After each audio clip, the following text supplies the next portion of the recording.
Baik, selamat malam Bapak Ibu Saudara yang dikasihi oleh Tuhan kita Yesus Kristus. Puji syukur pada Tuhan di malam hari ini, seperti biasa di hari Rabu, tiap jam 7 malam kita akan mengadakan pembelajaran Alkitab bersama. Ya, jadi ini penting sekali, karena iman timbul dari pendengaran dan pendengaran akan firman Kristus. Jadi iman seseorang bisa bertumbuh kalau dia mengenal, ada berada dalam firman Kristus. Nah, karena itulah program kita di tiap Rabu malam adalah kita belajar firman Tuhan, setelah itu kita akan berdoa bersama. Nah, pada malam hari ini, saya mengajak kita untuk melihat satu topik. Dan topik ini adalah topik yang sering menjadi pertanyaan banyak orang.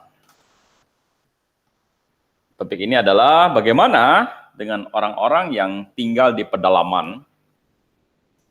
Ya, jadi bagaimana dengan orang-orang yang tinggal di pedalaman? Dia tidak pernah dengar Injil. Ya. Kalau mereka mati, apakah mereka masuk surga atau masuk neraka? Saya mute dulu ya. Ya, jadi bagaimana dengan orang-orang yang tinggal di pedalaman, yang tidak pernah mendengar Injil? Maksudnya karena saking pedalamannya, sehingga tidak ada orang yang memberitakan Injil sampai ke pedalaman itu. Nah, kalau mereka suatu saat akan mati, ya, atau suatu saat mereka mati, apakah mereka masuk surga atau apakah mereka masuk neraka? Ya, sebenarnya ini adalah pertanyaan yang bukan hanya bagi mereka yang tinggal di pedalaman, tetapi bagi mereka yang belum terjangkau oleh berita Injil. Karena ada negara-negara tertentu ya di dunia ini yang bahkan Alkitab pun tidak boleh masuk. Ya. Kekristenan tidak boleh, ya, Alkitab tidak boleh masuk, channel-channel tentang kekristenan juga tidak boleh masuk. Artinya mereka sulit untuk mengakses berita Injil, sulit untuk mengakses kabar tentang Juru Selamat kita Yesus Kristus. Nah, kalau suatu saat mereka mati, apakah mereka masuk surga? Kalau mereka masuk surga, kenapa? Atau kalau suatu saat mereka mati, mereka masuk neraka. Kalau masuk neraka, kenapa? Terus kalau seandainya mereka masuk neraka, kan bukan salah mereka, maksud mereka. Mengapa? Karena mereka tidak punya kesempatan untuk mendengar tentang Yesus Kristus. Nah, kalau seandainya ada orang yang diberitakan, dia mendengar dan dia menolak, itu salahnya dia. Tapi mereka ini orang-orang yang tidak pernah mendengar, apalagi karena mereka tidak pernah mendengar, mereka tidak diberikan pilihan untuk menerima atau menolak berita Injil itu. Sehingga kalau mereka masuk neraka, seolah-olah itu adalah suatu hal yang kejam. Kalau seandainya mereka masuk surga, itu akan bertentangan dengan banyak ayat firman Tuhan.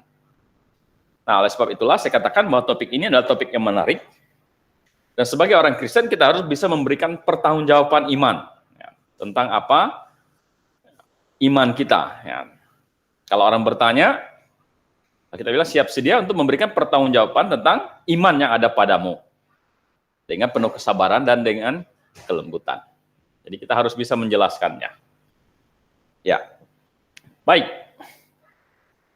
Coba kita lihat poin kita ya.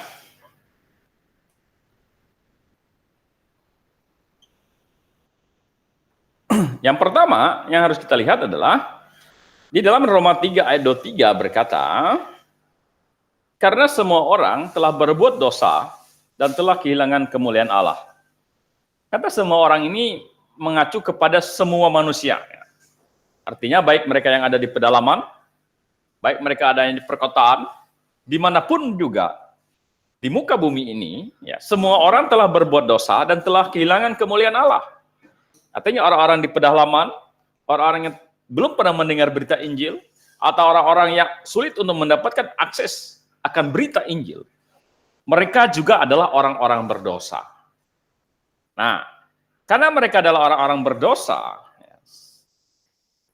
sesuai dengan Roma pasal 6 ayat 23 berkata, sebab upah dosa ialah maut, Tetapi karunia Allah ialah hidup yang kekal dalam Kristus Yesus Tuhan kita.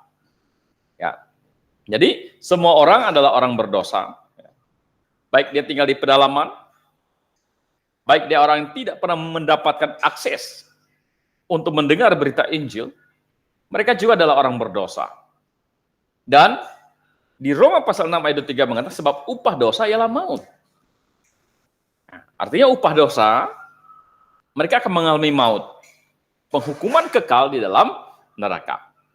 Tetapi karunia Allah ialah hidup yang kekal dalam Kristus Yesus Tuhan kita. Jadi kalau untuk mendapatkan karunia Allah, orang berdosa itu harus mengenal ya, Yesus Kristus sebagai Tuhan dan Juru Selamat. Coba kita lihat lagi ya. Nah, Alkitab berkata Yesus satu-satunya jalan keselamatan.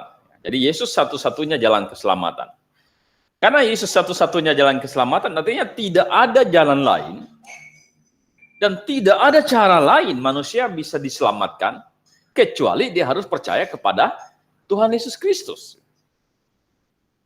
Nah, itu sesuai dengan ayat Alkitab di dalam Yohanes pasal 14 ayat 6. Kata Yesus kepadanya, "Akulah jalan dan kebenaran dan hidup. Tidak ada satu orang pun yang datang kepada Bapa kalau tidak melalui aku." Jadi siapapun dia, dimanapun dia tinggal, ya, kalau seseorang ingin masuk surga, maka satu-satunya jalan keselamatan itu adalah melalui Yesus Kristus. Nah ini masalahnya, bahwa orang-orang di pedalaman sana, orang-orang yang tidak pernah mendapat akses Injil, mereka tidak pernah mendengar, mereka tidak pernah tahu tentang Yesus Kristus. Sehingga apa? Coba kita lihat ya. Sehingga coba kita lihat istilah dosa ya. Jadi istilah dosa. Nah, dalam Perjanjian Lama ada berbagai macam istilah dosa ya. Kata istilah dosa dalam Perjanjian Lama jika dilihat dari Perjanjian Lama atau dalam bahasa Ibrani maka bisa ditemukan minimal ada 8 buah kata yang menunjukkan istilah dalam dosa, yakni yang pertama kata ya. Kata itu artinya dia berdosa karena tidak mengenai sasaran atau mengenai tujuan yang lain. Jadi ini tujuan yang benar, ya, tetapi dia mengarahkan kepada tujuan lain. Nah itu sudah dosa. Gitu. Nah itu kata. Ada banyak lagi, misalnya menghentikan atau menghancurkan, itu juga dosa. Ya, pasya memiliki arti pemberontakan. Jadi orang memberontak itu dosa. Nah itulah bedanya antara bahasa Indonesia dengan bahasa Ibrani dan bahasa Yunani. Kalau bahasa Indonesia dosa ya dosa, berzina dosa, misalnya membunuh dosa, mencuri dosa. Tetapi kalau bahasa Ibrani dan bahasa Yunani, dia ada pembagian-pembagiannya. Kalau salah sasaran, nah itu namanya kata, itu dosa. Kalau misalnya orang yang memberontak, salah enggak? Nah, salah, nah, itu dosanya disebut dengan pasya. Gitu. Nah, awon memiliki arti yang mencakup perbuatan salah atau rasa bersalah. Nah, itu tindakan salah. Rasa bersalah itu adalah dosa. Sagak ya, memiliki arti kesalahan atau melakukan penyimpangan. Ya, penyimpangan tidak pada semestinya, itu juga adalah dosa. Ya. Asam memiliki arti hubungan dengan kesalahan yang diperbuat di bait Allah atau tabernakel. Jadi kesalahan dalam menyembah itu istilahnya asyam. Nah salah menyembah itu dosa. Nah, itu dalam bahasa Ibrani-nya asyam. Ya. Terus rasya memiliki arti kejahatan atau merupakan lawan dari kata kebenaran. Nah, yang terakhir ada ta'ah, memiliki arti tersesat atau melakukan penyimpangan yang merupakan dosa dilakukan dengan sengaja. Nah, jadi sudah tahu salah, sengaja melakukan, nah itu ta'ah, berarti dia berdosa. Nah, sedangkan ya, di dalam Perjanjian Baru, istilah dosa dalam Perjanjian Baru ada beberapa. Misalnya kakos, kakos itu buruk ya, buruk atau tidak baik. Ya, jadi melakukan sesuatu yang tidak baik. Kata ini kadang-kadang menunjukkan keadaan fisik yang buruk seperti penyakit. Ya, jadi kakos. Ya. Nah, poneros ini merupakan istilah dasar untuk kejahatan dan hampir selalu menunjukkan kepada kejahatan moral. Ya, kayak misalnya perzinahan, itu kejahatan moral. Dia menggunakan istilah poneros. Ya.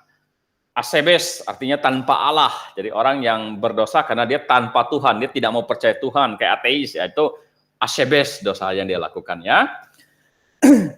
Enokhos berarti kesalahan dan biasanya menyatakan seseorang yang melakukan kejahatan sehingga patut dihukum mati. Nah, ini pelanggaran yang besar ya. Nah, ini yang saya tanda merah ini adalah hamartia. Hamartia artinya lencas atau dia lepas dari sasaran atau tidak kena sasaran. Nah, ya, jadi dan hamartia ini banyak terdapat di dalam kitab Perjanjian Baru, digunakan kata dosa menggunakan kata istilah hamartia ini. Ya. Nah, dan sebenarnya ada banyak lagi ya kata-kata dosa. Ya, ada misalnya anophein ya, berhubungan dengan ibadah yang keliru atau salah menyembah. Ya. Palonao, kata ini mengartikan menyimpang atau tersesat dalam arti sebagai perbuatan yang patut dicela. Ya. Ya. Ya, coba kita lihat lagi ya. Paratoma, kata ini mengandung arti pelanggaran yang dilakukan secara sengaja. Ya, kayak tadi ya, secara sengaja.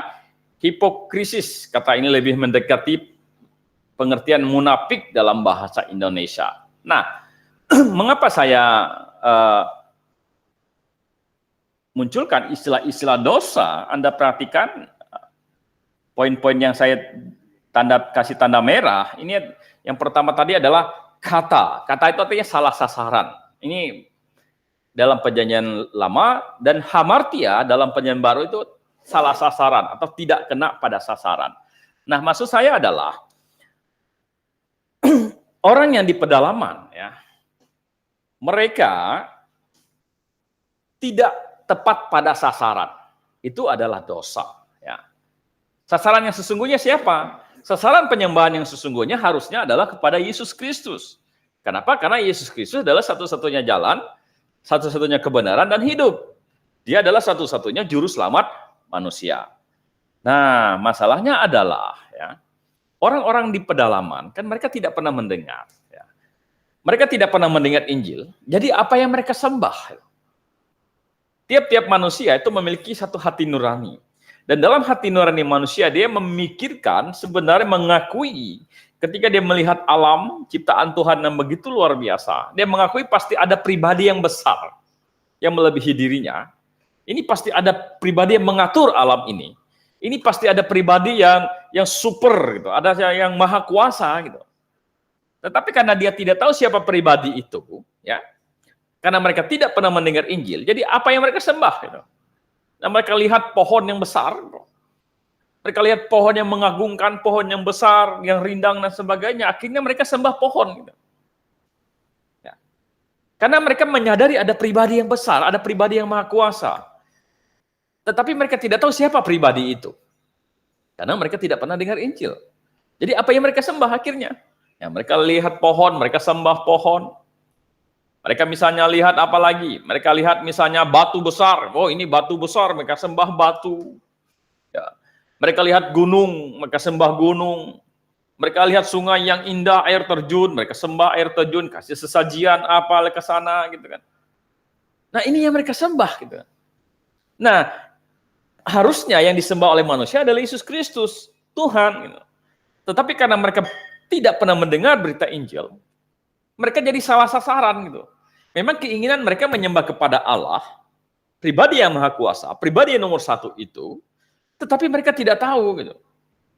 Nah, jadi mereka secara otomatis melihat pohon, mereka kagum pada pohon, mereka sembah pohon. Mereka lihat gunung, mereka kagum pada gunung, mereka sembah gunung. Mereka lihat misalnya batu besar, mereka sembah batu. Mereka lihat sungai yang indah, mereka sembah sungai dan sebagainya gitu. Nah, inilah sasaran yang salah. Dan dalam Perjanjian Lama, sasaran salah itu dosa. Artinya kata.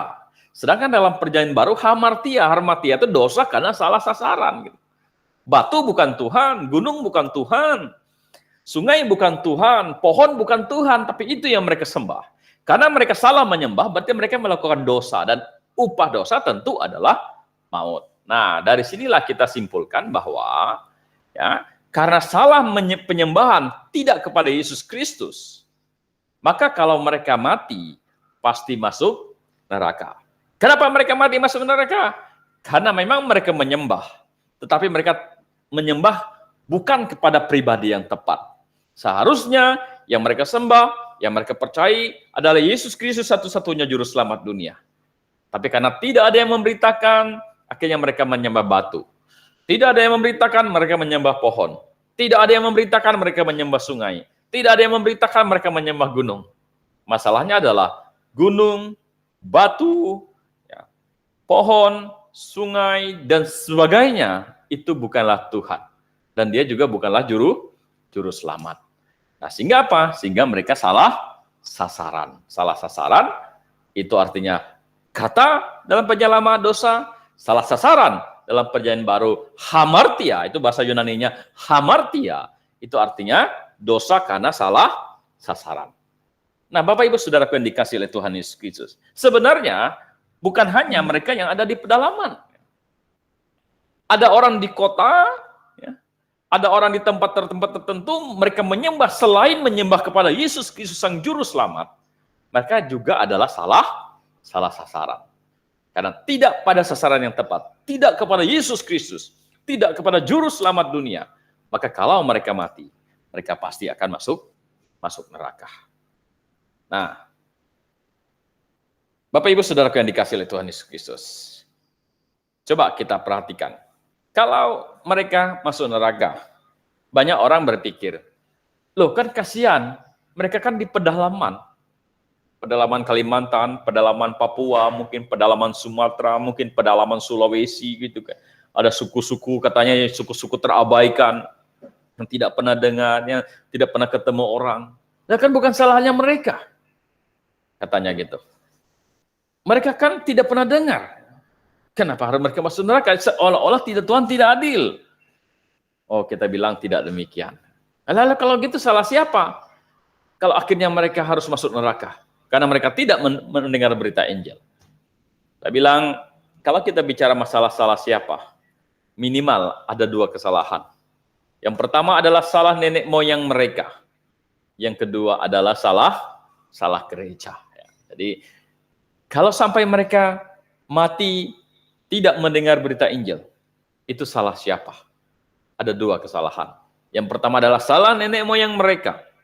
Yang kedua adalah salah gereja. Ya, coba kita lihat ya. Nah, salah nenek moyang mereka. Lalu salah nenek moyang mereka maksudnya apa ini?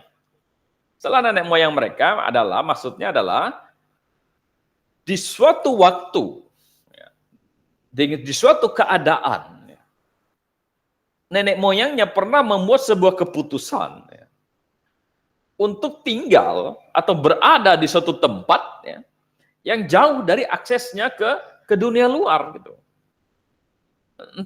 Entah bagaimana keputusannya, pasti di suatu waktu ada kesempatan sebenarnya mereka mungkin bisa hidup di pinggiran kota atau di dekat kota atau di dekat pemukiman penduduk yang banyak orangnya, tetapi di suatu waktu mereka membuat suatu keputusan untuk pergi ke suatu tempat yang jauh aksesnya dari berita Injil. Bahkan mungkin sulit untuk sampai berita Injil ke sana gitu. Ya. Misalnya mereka tinggal di pedalaman, yang tadinya mungkin di pinggiran kota. Karena kesulitan ini dan itu dan sebagainya, akhirnya mereka memilih untuk nenek moyang mereka memilih untuk pergi ke pedalaman gitu. Yang jauh dari jangkauan manusia, yang jauh dari jangkauan berita Injil. Sehingga apa? Sehingga akhirnya mereka tidak bisa mendengar berita Injil. Nah, ini, jadi di suatu waktu, nenek moyang mereka pernah membuat suatu keputusan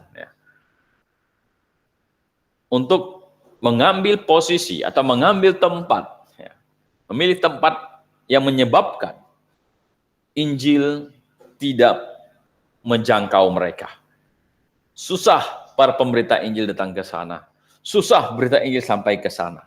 Akhirnya apa? Akhirnya ketika mereka beranak, cucu, gitu, anak cucu mereka tidak pernah mendengar berita Injil lagi. Oh Bapak Ibu Saudara, keputusan iman nenek moyang mereka itulah yang menyebabkan mereka tidak bisa mendengar berita Injil. Dan ini menarik. bahwa juga keputusan iman kita hari ini bisa menentukan keselamatan anak cucu kita kelak. Berapa banyak hari ini ya orang tidak memikirkan betapa pentingnya dia berada dalam jemaat yang benar. Ya. Kalau misalnya ditawarkan pekerjaan, nah ini ditawarkan pekerjaan, misalnya di Balikpapan, gaji 5 juta. Ya. Tetapi dia sedang bekerja di Balikpapan dengan gaji 5 juta. Tiba-tiba ada tawaran misalnya untuk kerja di perusahaan minyak, tetapi misalnya daerah Saudi Arabia. Ya. Tapi gajinya 50 juta, 10 kali lipat daripada dia di kota Balikpapan. Dia mulai mikir gitu, wah ini kalau saya tinggal di Balikpapan gaji saya 5 juta. Kayaknya habis bulan, ya habis bulan.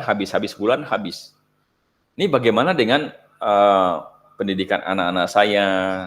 Bagaimana saya harus bisa punya rumah? Kapan saya bisa punya rumah, punya kendaraan dan sebagainya? Nah, tiba-tiba ada tawaran 50 kali lipat. Tapi konsekuensinya di sana ya tidak ada gereja yang benar di sana. Konsekuensinya tidak boleh Alkitab masuk di sana. Konsekuensinya tidak ada gereja tempat dia berbakti di sana. Nah, akhirnya apa? Akhirnya karena dia mikir, wah di sini 5 juta, di sana 50 juta, dia mikir uangnya. Akhirnya dia ambil keputusan untuk pergi ke sana. Padahal dengan dia pergi ke sana membawa istrinya, membawa anak-anaknya, akhirnya mereka tidak bisa kebaktian, anak-anaknya tidak bisa sekolah minggu, ya. Karena di daerah sana, daerah yang tidak ada orang Kristennya. Gitu. Hari Minggu tidak kebaktian, tidak ada saudara-saudara seiman di sana. Nah, ujung-ujungnya apa? Iman jadi lemah. Ujung-ujungnya siapa? Anak-anaknya bertumbuh besar tanpa pembelajaran firman Tuhan. Nah, kalau suatu saat mereka remaja, suatu saat mereka menjadi pemuda-pemudi, ingin memilih pasangan, ya tentu siapa pasangan mereka di sana? Pastilah orang-orang yang tidak percaya gitu. Kenapa? Karena tidak ada gereja di sana, tidak ada orang Kristen di sana. Sementara saatnya mereka sudah menikah umur 20 sampai 30 tahun, anak-anaknya harus cari pasangan. Siapa pasangannya? Ya tentu adalah orang-orang yang tidak percaya kepada Tuhan. Nah, ini kalau kita membaca di Alkitab, ya, Elimelek, ya, dia pergi ke daerah Moab. Moab daerah mana? Moab itu daerah penyembah berhala. Gitu. Ketika anaknya yang dia bawa 2 orang anaknya itu sudah mau menikah, ya, siapa yang dia dapatkan? Dia dapatkan putri-putri Moab penyembah berhala. Itu. Mau tidak mau, karena tidak ada orang percaya di sana. Gitu. Nah bayangkan, ya, kalau misalnya dia pergi ke sana, akhirnya dia menikah, anak-anaknya menikah, tentu menantu-menantunya bukan orang percaya Tuhan lagi. Gitu. Nanti cucu-cucunya juga bukan orang percaya Tuhan lagi. Jadi dari generasi anaknya, cucunya sudah bukan orang percaya Tuhan lagi. Di bawahnya lagi, tambah lagi bukan orang yang percaya kepada Tuhan. Nah, jadi apa penyebabnya? Penyebabnya di sini gajinya 5 juta, di sana 50 juta. Yang dia pikirkan uangnya, yang dipikirkan ekonomi tanpa dia memikirkan iman dirinya, tanpa dia memikirkan iman anak-anaknya, tanpa nanti dia memikirkan iman cucunya. Seharusnya bukan masalah uang dulu yang dia pikirkan, tapi seharusnya yang dipikirkan, ada enggak gereja yang benar di sana? Bagaimana dengan iman anak-anak saya? Apakah ada tempat di mana mereka bisa bertumbuh dalam iman yang benar? Ada gereja yang mengajarkan kebenaran di sana? Kalau ada, saya pergi ke sana. Kalau tidak ada, lebih baik saya tinggal di Balikpapan dengan gaji yang ada, sambil berdoa minta Tuhan berkati. Ya, tetapi anak-anak dan cucu-cucunya tetap di dalam iman yang benar. Jadi mereka ke pedalaman, susah untuk mendengar berita Injil. Itu salah siapa?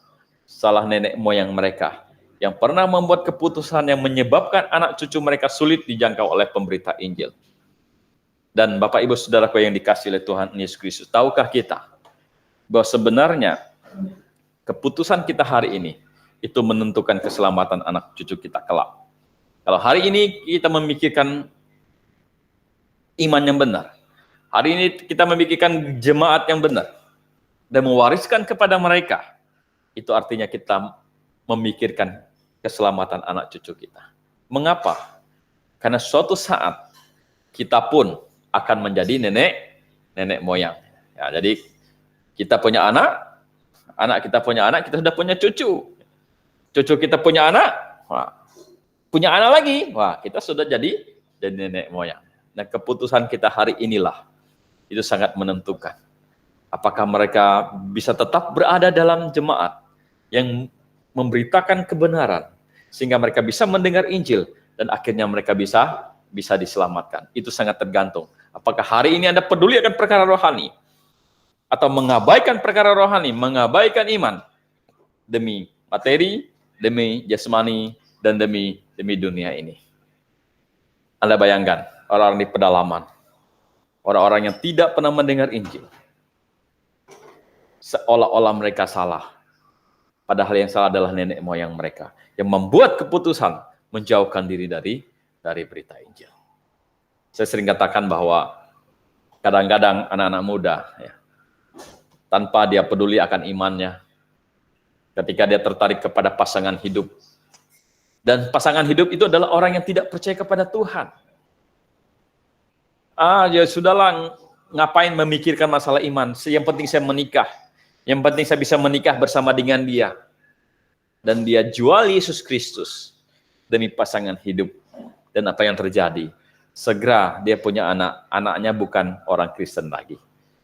Cucunya bukan orang Kristen lagi.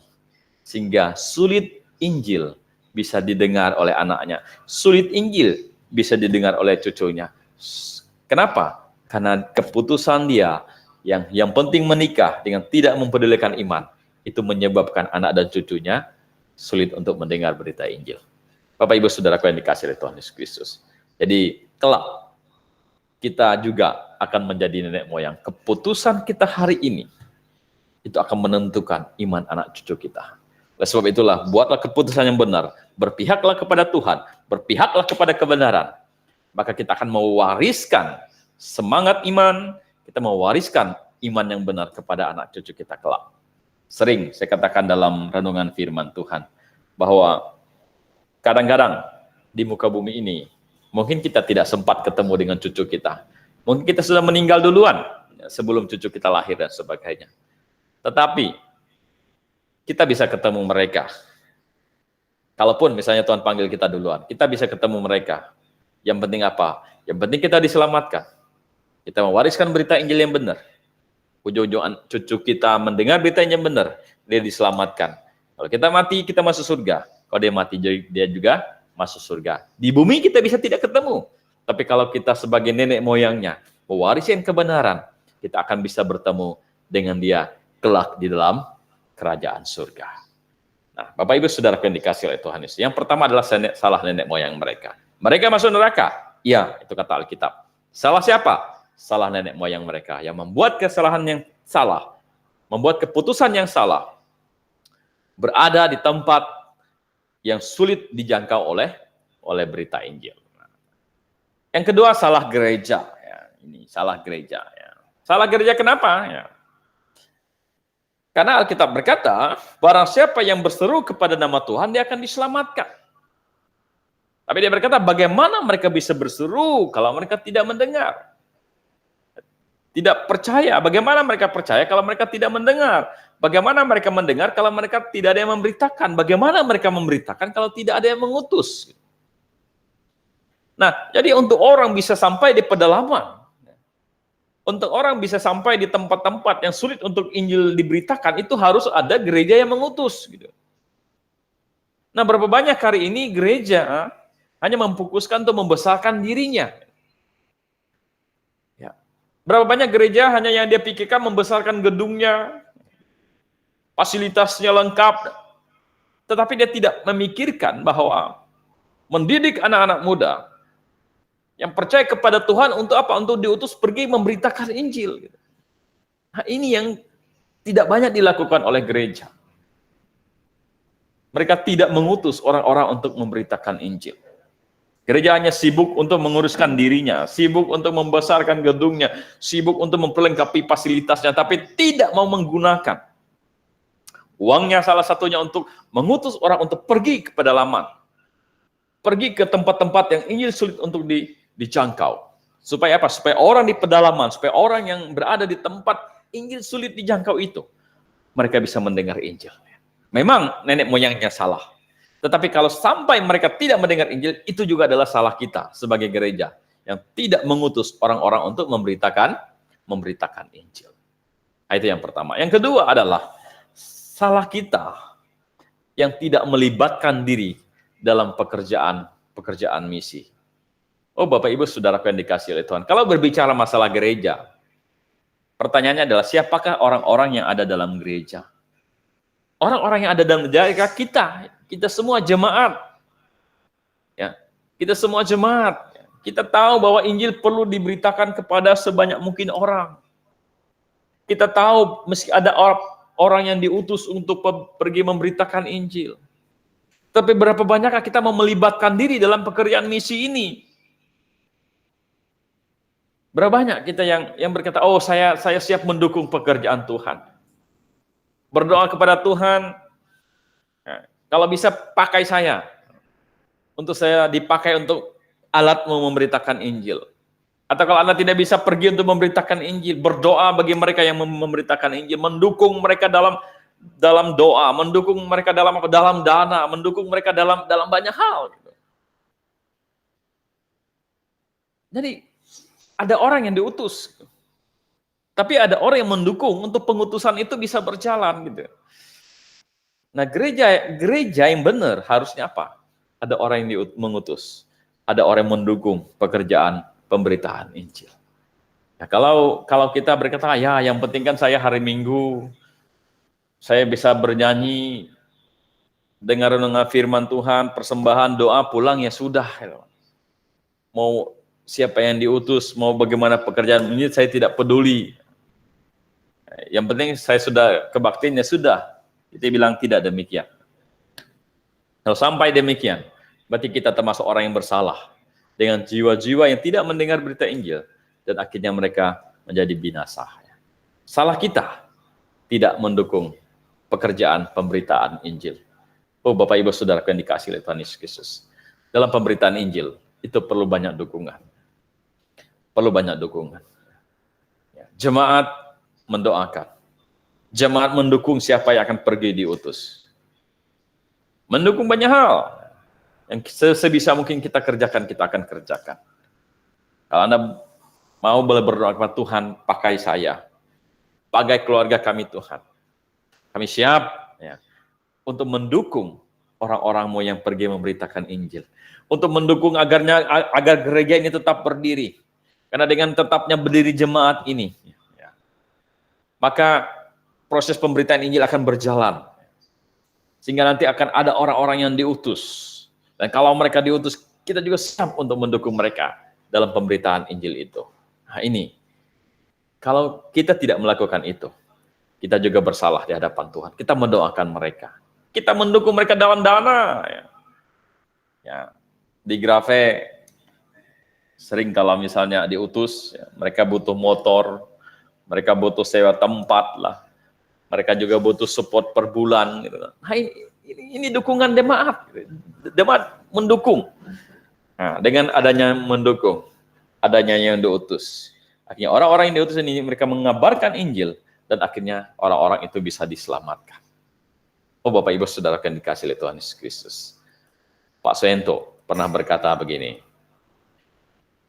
Jika engkau yang sudah menerima kebenaran tidak berani memberitakan kebenaran, apapun alasannya, entah tidak berani berkorban, entah tidak mau dikucilkan mungkin, entah tidak mau menyinggung online dan sebagainya, maka kebenaran itu akan mati seturut dengan matinya orang tersebut. Maksudnya apa? Maksudnya kita bersyukur kita sudah mengenal kebenaran. Kita bersyukur kita sudah diselamatkan. Tetapi kalau kita yang sudah diselamatkan ini, kita yang sudah mengenal kebenaran ini, tidak berani memberitakan kebenaran kepada orang lain, atau kita diam saja, atau kita merasa, cukuplah saya sudah diselamatkan, sudah cukup, maka kebenaran itu tidak diregenerasikan kepada generasi yang selanjutnya.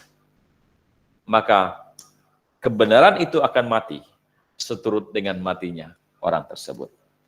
Nah, Bapak Ibu Saudara akan dikasih oleh Tuhan Yesus. Jadi kalau orang bertanya, bagaimana dengan orang-orang di pedalaman? Mereka tidak pernah mendengar Injil. Bagaimana dengan orang-orang yang berada di suatu tempat atau suatu kota yang Injil tidak bisa masuk ke sana? Kalau mereka mati, mereka kemana? Kita bilang, mereka mati pasti ke neraka. Mengapa? Karena mereka tidak mencapai sasaran yang tepat. Mereka mungkin menyembah batu, mereka menyembah pohon, mereka menyembah ini dan itu dan sebagainya. Itu artinya mereka tidak tepat pada sasaran. Karena sasaran penyembahan yang benar itu adalah Yesus Kristus. Karena tidak sampai kepada Yesus Kristus, tidak sampai percaya kepada Yesus Kristus, maka mereka berdosa. Kata dalam perjanjian lama, hamartia dalam perjanjian baru. Itu dosanya, maksudnya dosa salah sasaran. Karena sasaran salah, maka kalau mereka mati, mereka masuk neraka. Nah, pertanyaannya adalah, salah siapa? Yang pertama adalah salah nenek moyang mereka. Membuat keputusan yang salah, menyebabkan generasi di bawah mereka sulit untuk mendengar berita Injil. Dan hal itu juga mengingatkan kita bahwa suatu saat kita juga akan menjadi nenek moyang. Kita juga akan melahirkan generasi-generasi yang ada di bawah kita. Keputusan iman kita hari ini menentukan keselamatan mereka di kemudian hari. Karena itulah, tidak ada orang Kristen yang berkata, yang penting saya sudah diselamatkan. Yang penting saya datang ke gereja. Saya tidak perlu berkorban. Saya tidak perlu mendukung gereja. Saya tidak perlu ini, itu, dan sebagainya. Bilang tidak. Itu adalah keputusan yang salah. Karena kalau Anda tidak mendukung, tidak berani berkorban untuk Tuhan, untuk Injil terus diberitakan, untuk jemaat lokal kokoh berdiri, tempat di mana anak dan cucu kita bisa mendengar berita Injil, maka sebenarnya kita adalah calon nenek moyang yang membuat generasi di bawah kita sulit untuk mendengar berita Injil. Apalagi ya, hari ini semakin hari penyesatan akan semakin merajalela. Injil yang lain, Injil yang salah itu diberitakan di mana-mana. Jadi kita perlu serius untuk memperhatikan pengajaran dan tetap berada dalam kebenaran. Pasal itu bilang apa? Jika engkau yang sudah menerima kebenaran, tidak berani memberitakan kebenaran, apapun alasannya, maka kebenaran itu akan mati seturut dengan matinya orang tersebut. Tapi kita berkata, Tuhan terima kasih, saya sudah diselamatkan, saya sudah mendengar berita Injil yang benar. Dan sebagai ucapan syukur saya, sebagai tanggung jawab saya akan meregenerasikan kepada generasi yang ada di bawah kita. Kita akan memastikan bahwa anak-anak kita mendengar Injil yang benar. Kita memastikan cucu-cucu kita kelak, mereka punya tempat, jemaat yang terus memberitakan kebenaran Injil, tanpa kompromi, tanpa menyimpang, sehingga akhirnya mereka bisa diselamatkan. Dan itu yang Tuhan mau dari tiap-tiap diri kita orang percaya. Nah, dari itu yang saya sampaikan untuk kita di malam hari ini. Ya, jadi kesimpulannya adalah mereka akan, kalau mereka tidak pernah dengar Injil, siapapun juga, tempatnya dimanapun juga, maka melakukan dosa salah sasaran. Nah, karena mereka salah sasaran, kalau mereka mati pasti masuk neraka. Nah, sebagai pelajarannya adalah sebagai calon-calon nenek moyang, kita juga harus bertanggung jawab untuk mewariskan berita Injil yang benar kepada generasi yang ada di bawah kita. Baik, terima kasih. Selamat malam dan Maranatha. Jadi